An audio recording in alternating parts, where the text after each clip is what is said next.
میں پانی کے بعد سب سے زیادہ پیا جانے والا مشروب ہے۔ ہم میں سے شاید ہی کوئی شخص ایسا ہوگا جس کے دن کا آغاز چائے کے بغیر ہو۔ یہ ہماری روزمرہ زندگی اور روایت کا ایک اہم حصہ ہے۔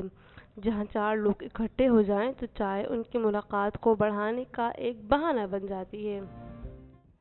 اس مشروب کی آج جو اہمیت ہے ہمارے لیے وہ آج سے 150 سال قبل نہیں تھی۔ چائے کا کلچر جتنا خوبصورت ہے اس کی تاریخ اتنی ہی پیچیدہ ہے۔ چائے تب بنتی ہے جب کیملیا سینسس کے پودے سے بنی پتی کے اندر دودھ اور چینی ڈال کر اسے ابالا جاتا ہے۔ اس پتے کی دریافت آج سے 5000 سال پہلے چین میں ہوئی جب شینون نامی کسان اپنے باغ میں بیٹھا ایک پیالے میں گرم پانی پی رہا تھا کہ اچانک درخت سے کچھ پتے پانی میں جا گرے۔ اس نے اس پانی کو گرانا مناسب نہیں سمجھا اور پی گیا۔ اس پانی کو پینے کے بعد اسے راحت اور سکون کا احساس ہوا۔ اس نے اس مشروب کا نام چائے رکھ دیا۔ چین میں اس مشروب کو سبز چائے کے طور پر باقاعدہ استعمال ٹینگ ڈائناسٹی میں کیا گیا، جسے چین کی تاریخ کا سنہرا دور کہا جاتا ہے۔ وہ لوگ چائے کو اپنے روایتی اور خاص دنوں میں استعمال کیا کرتے تھے۔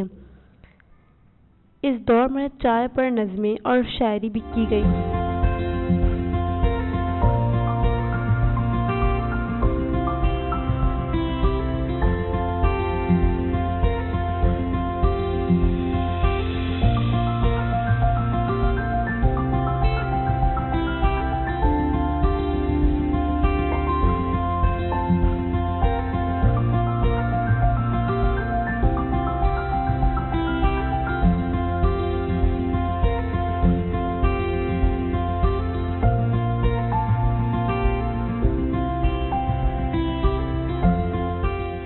بدھزم کی وجہ سے چائے کا کلچر چین سے جاپان جا پہنچا اور جاپان میں اس قدر مقبول ہوا کہ وہاں باقاعدہ ٹی سیریمنی کا انعقاد ہوا کرتا تھا۔ جاپان کے لوگ اس مشروب کو ماچا کہا کرتے تھے۔ ٹی سیریمنی جاپان کے قدیم کلچر کا ایک اہم حصہ رہی ہے۔ جاپان کے بعد اس مشروب کو چین کے تاجروں نے دیگر ملکوں میں بھی متعارف کروانا چاہا۔ ڈچ کے لوگ چین کے تاجروں سے چائے خریدتے اور پھر اسے یورپ میں بیچتے۔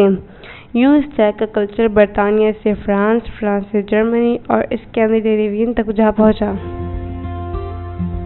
یورپ کے لوگوں نے چائے میں پھر دودھ استعمال کرنا شروع کر دیا، کیونکہ اس سے پہلے چائے صرف گرم پانی میں پتی ڈالنے کو کہتے تھے۔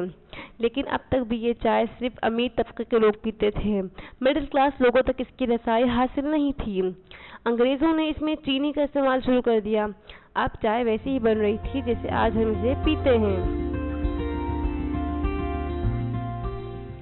17ویں صدی کے آخر میں انگلینڈ کے پرنس چارلس کی شادی پرتگالی شہزادی کیتھرین سے ہوئی۔ کیتھرین شہزادی چائے کی بہت بڑی دیوانی تھی۔ شہزادی اپنی ہر تقریب پہ چائے لازمی رکھواتی۔ اس سے ہوا یوں کہ انگلینڈ میں چائے بہت زیادہ مقبول ہونے لگی اور پہلی بار ٹی ٹائم کا آغاز ہوا۔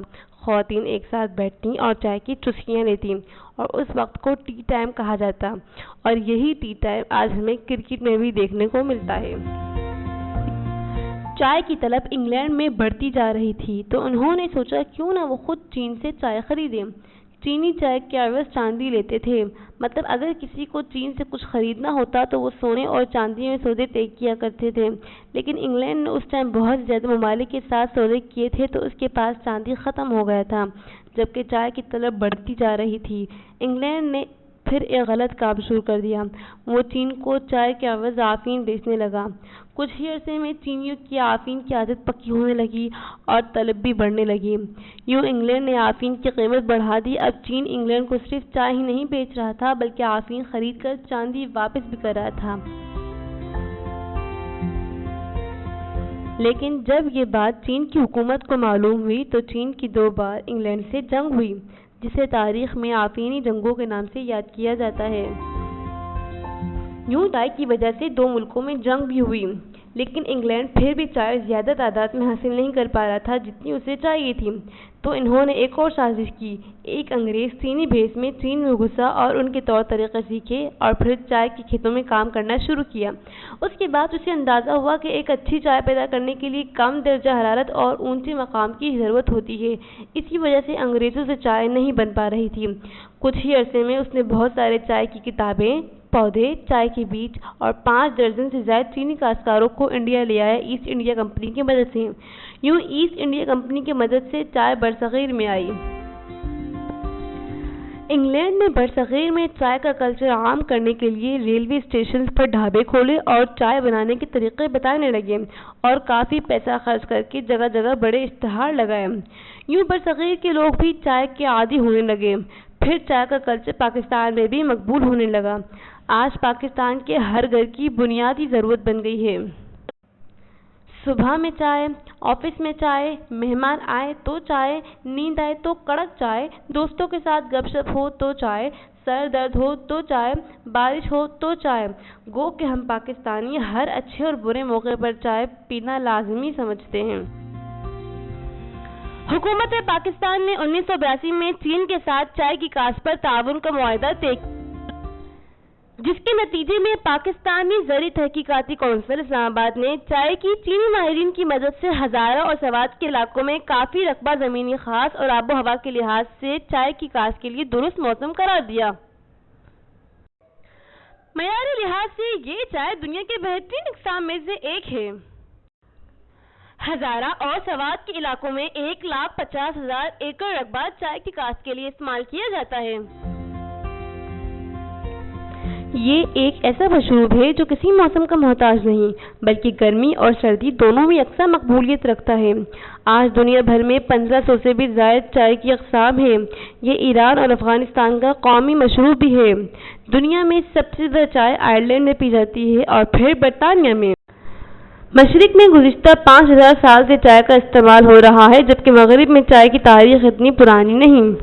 دنیا میں سب سے زیادہ چائے کی پیداوار چین اور پھر انڈیا میں کی جاتی ہے۔ دنیا میں 75% کالی چائے پی جاتی ہے جبکہ سب سے زیادہ مہنگی چائے ہانگ کانگ میں پی جاتی ہے۔ مزید جانتے ہیں سائنس کیا کہتی ہے چائے پینے کے حوالے سے۔ چائے میں موجود اینٹی آکسیڈنٹ انسانی عمر کو بڑھنے سے روکتی ہے۔ خالی پیٹ چائے پینے سے بھوک ختم ہو جاتی ہے۔ آسٹریلیا میں کی گئی ایک تحقیق کے مطابق چائے پینے سے ہڈیاں مضبوط ہوتی ہیں۔ چائے میں موجود ایلتھینائن نامی اجزا انسانی دماغ کی قوت کو بڑھانے میں اہم کردار ادا کرتا ہے، ذہنی تناؤ کو کم کرتا ہے اور یادداشت کو تیز کرتا ہے اور کچھ دیر تک نیند کی کیفیت کو ختم کر دیتا ہے۔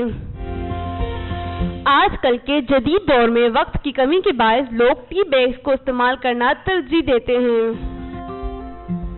ٹی بیگز کی ایجاد غلطی سے ہوئی۔ امریکہ کا ایک تاجر تھامس سولیون نے چائے کے کچھ سیمپلز بیگ میں ڈال کے اپنے کسٹمرز کو بھیجے۔ اس کے کسٹمر ان سیل بیگ کو گرم پانی میں ڈال کے پیتے اور اس طرح اور ٹی بیگز کی طلب کرنے لگے۔ چونکہ سیل بیگز مہنگے تھے تو ابتدا میں اسے کاٹن کے کپڑے میں ڈال کے بھیجتے تھے۔ آہستہ آہستہ ٹی بیگز کی ڈیمانڈ بڑھنے لگی اور پھر 1944 میں ٹی بیگز کا باقاعدہ استعمال شروع ہوا۔ اب جانتے ہیں کہ لوگ کیا کہتے ہیں چائے کے بارے میں۔ چائے میں نے جتنے بھی کنٹریز دیکھے ہر کسی کے کلچر میں چائے کا ایک پارٹ آتا ہی آتا ہے۔ جیسے وہاں پر بھی ٹی پارٹیز ہوتی ہے۔ آئی بلیو کہ جو برٹش لوگ ہوتے ہیں وہ بہت زیادہ پریفر کرتے ہیں چائے کو، ٹھیک ہے۔ And if you go to اندر places like European Eastern Europe maybe تو وہاں پر لوگ کافی بہت پیتے ہیں، ٹھیک ہے۔ تو آپ دیکھ لو کہ جو چائے کا کلچر ہے صرف پاکستانی سوسائٹی میں ریفلیکٹ نہیں کرتا but it's actually across the globe, مطلب ہر دنیا کے ہر پارٹ میں وہ ریفلیکٹ کرتا ہے۔